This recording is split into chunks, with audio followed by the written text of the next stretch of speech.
네, 안녕하십니까. 오늘은 세상을 바꾼 양 이야기 제 5번째 시간인 벌써 거죠. 그렇게 됐죠. 예.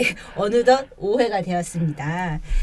오늘 주제의 약물은 지금 현재 논란이 진행 중인 약물이기도 합니다. 진행되는 물질이라고 볼 수도 있겠죠. 물질이라고 봐야 될까요? 물질이라고 볼 수 있겠죠. 바로 발사르탄과 라니티딘인데요. 네. 발암 유발 물질이 포함되어 있다고 해서 네. 지금 전 국민적으로 굉장한 작년에도 그렇고 현재도 그렇고 크게 많은 환자들의 불안을 만들고 있는 약물이기도 한데 사실 좀 너무 환자 입장에서 보면 황당한 게 의약품이라는 거는 복용을 하는 이유가 내가 지금 현재 불편한 증상을 경감시키거나 예방을 한다거나 어쨌든 건강을 이롭게 하기 위해서 먹는 것이라고 볼 수 있는데 근데 오히려 암이 생긴다니까 깜짝 놀랄 일이 있죠. 근데 내가 먹고 있는 약물이 암을 일으킬 수 있다. 이거 상당히 굉장히 황당한 일이고 충격적이죠. 분노가 일으킬 수 있는 맞습니다. 약물이기도 합니다. 그래서 우선 이 약물 라니티딘이나 발사르탄 자체의 문제는 아닌데 어쨌든 그 약물 안에 NDMA라는 물질이 포함이 되어 있어서 이 물질이 지금 발암 유발 물질 가능성이 있다는 거잖아요. 근데 이 NDMA라는 물질은 대체 어떤 건가요? 일단은 NDMA는 약자고요. N-니트로소 디메틸아민이라는 화학 물질입니다.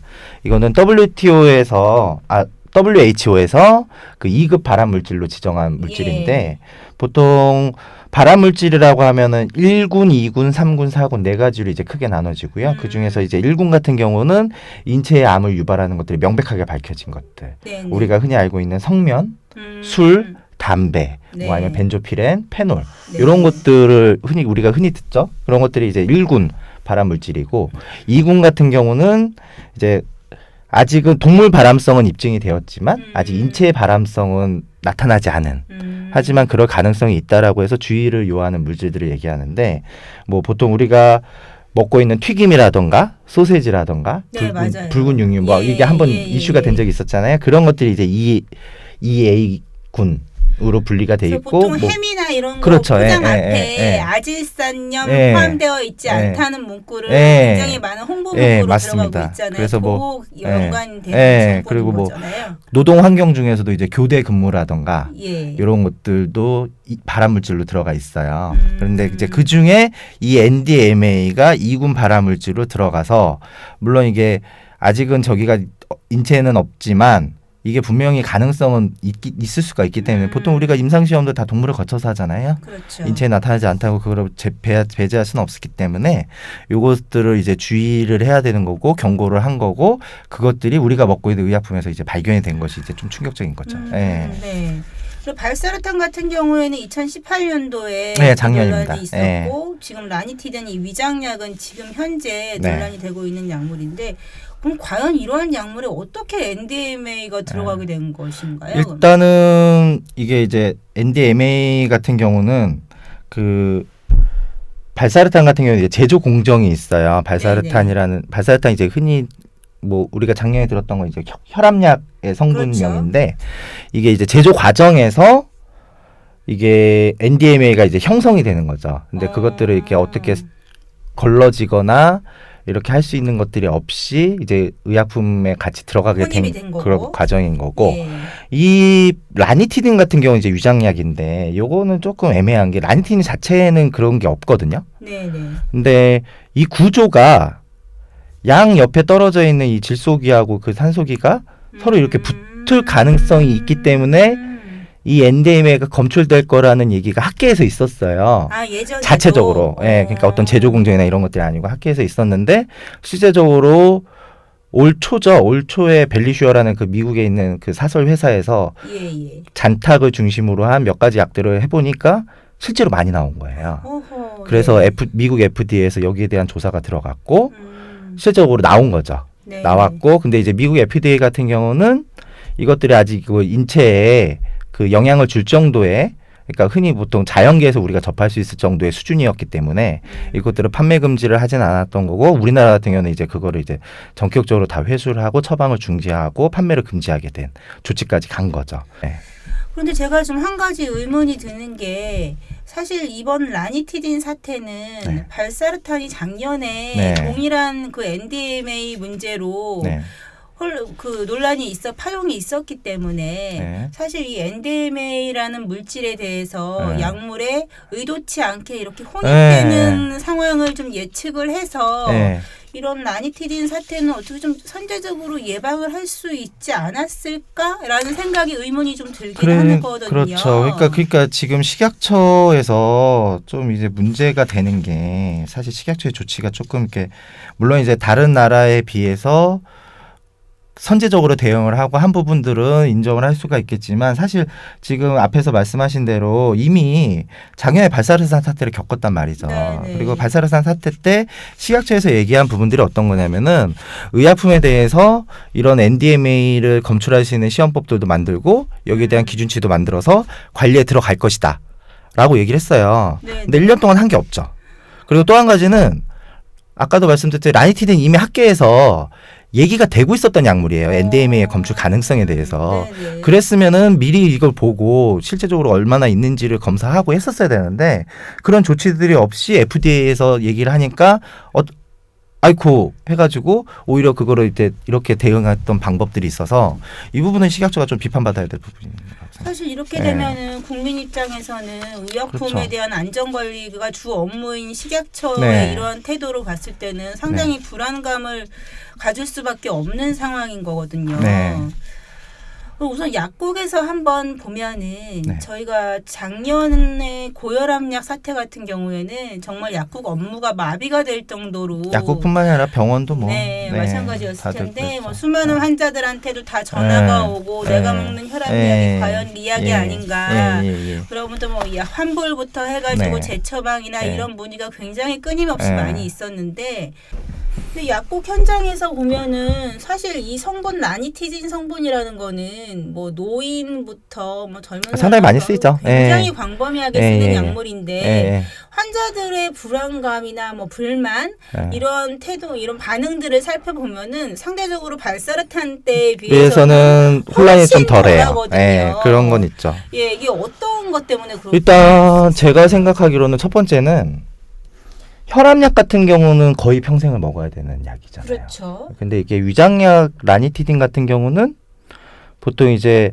소염 진통제를 쓰거나 아니면 다른 약물들을 쓸 때 위장을 보호하기 위한 목적으로 쓰기도 하고 위장 치료의 목적으로 쓰기도 하지만 그 약을 평생 먹지는 않는단 말이죠. 그렇죠. 잠깐 동안씩 감기약 먹을 때도 며칠 길어야 먹고 끝나니까. 한두 달 뭐 이런 식으로 그렇죠. 먹고 뭐 투약을 중단했다 또 상태가 안 좋아지면 또 투약하고 이러는 약물이기 때문에 일단 그런 문제가 하나 있을 것이라는 생각이 들어요. 그래서 환자분들 자체도 거기에 대해서 이제 두려움이 조금 덜 할 수 있다라는. 위장약이라고 하니까 네. 나 지금 뭐 위장이 네. 나쁘지 않고 네. 치료받고 있는 거 네. 아니니까 네. 나랑은 상관이 네. 없겠다. 근데 여기에 이제 생각을 어폐가 할 수가 있어요. 있는 위장약이라고 거지. 얘기하니까 사람들이 약에 이 약이 들어가 있는지를 몰라요. 그러니까요. 왜냐하면 제가 아까 얘기했듯이 소염 진통제라든지 아니면 다른 이제 위장 그 부작용을 위장관계 부작용을 일으킬 수 있는 약물들에 의사들이 상당히 많이 써왔던 약물이란 말이죠. 그렇죠. 근데 나는 관절이 아파서 갔어. 나는 어디 감기 때문에 갔어.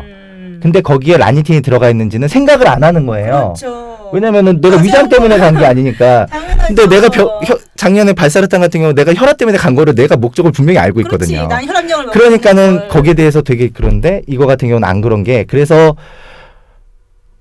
첫 번째는 투약 기간이 그렇게 길지 않고 그러는 것이 있을 것이고 두 번째는 모른다.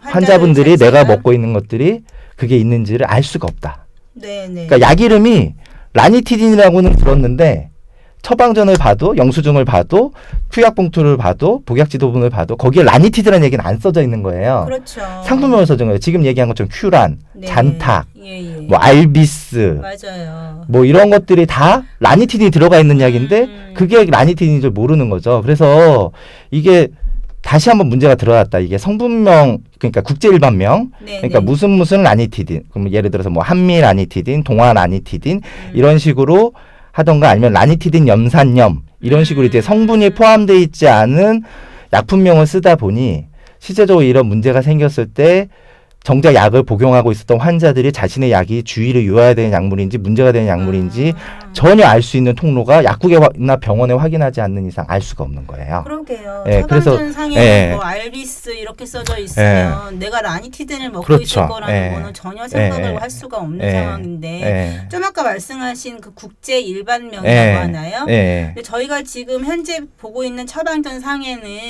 이 의약품의 상품명이 지금 올라가 있는 거잖아요. 즉 상품명 안에는 성분명이 들어가 있는 게 아니죠. 그렇죠. 성분명과 상품명은 다른 것이니까요. 근데 작년에 발사르탄도 그렇고 이 라니티딘도 그렇고 성분명이거든요. 그래서 물론 뭐 전문 병원이나 약국이나 식약처에서도 이 환자분들한테 이 약물이 지금 해당 약물이라는 걸 말씀을 드리는 것도 필요하지만 환자들도 역시 내가 먹고 있는 약이 알아야 되는데 지금 이러한 상황이면 사실 굉장히 힘들 수밖에 없거든요. 그러니까 이게 문제가 되는 게 뭐냐면 그러니까 정부에서는 방송을 통하든 인터넷상을 통하든 앱상을 통하든 다들 이제 홍보를 했다라고 하고 뒷짐을 지고 있는데 보세요. 보통 약을 오래 드시는 분들은 만성질환자 아니면은 노인분들인데 그런 분들일수록 이런 접근성들이 떨어지는 분들이에요. 그렇죠. 알 수 있는 방법이 없어요. 그러니까 병원에 일일이 병원이나 약국에 전화를 해서 확인하는 방법 외에는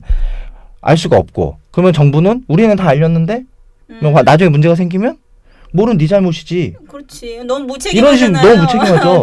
그래서 더군다나 또 우리나라가 품목수가 미국보다도 27배가 많아요. 왜 이렇게 많은 거죠? 다 상품명으로 돼 있는 거죠. 그러니까 예를 들어서 라니티딘 하나가 있는데 이 밑에 라니티딘 만드는 회사가 100개가 넘는 거예요.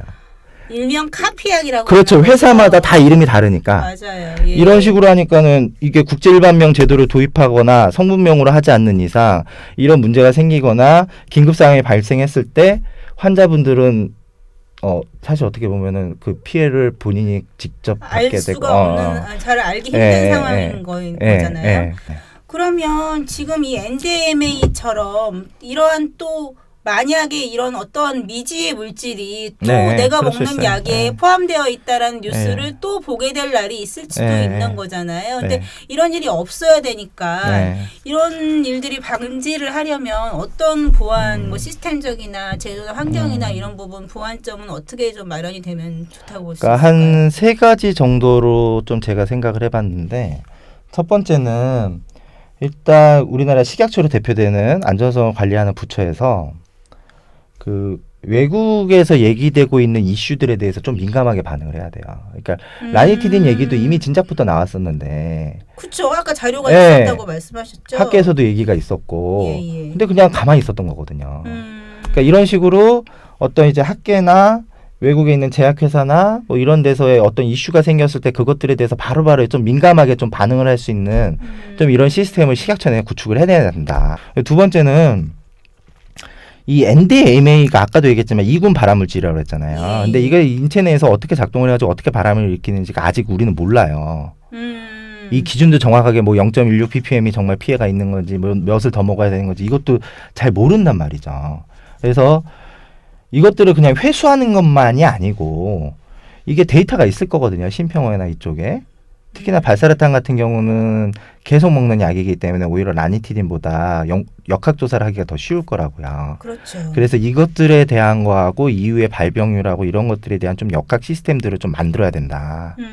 그래서 실질적으로 이게 얼마나 피해가 있는지 문제가 되는지를 알아야 국민들도 혼란이 적고 불안감도 적어지고 그렇죠. 그리고 제약회사에서도 약을 생산할 때 어떤 기준으로 해야 될지도 정해질 것이고 그래서 이런 것들이 필요한 게 두 번째일 거고 세 번째는 아까 얘기했듯이 NDMA 말고도 사회자분께서 말씀하시면 NDMA 말고도 이제 새롭게 생각되는 것들이 있을 거란 말이에요. 특히나 요즘 같은 경우는 바이오 의약품 해가지고 새로운 단백질 합성도 일으켜내고 유전자 치료제도 만들고 이러고 있는데 이것들은 지금 라니티나 발사르타 같은 이런 케미컬 화학하고는 완전히 다른 거거든요. 생물학적인 거라서.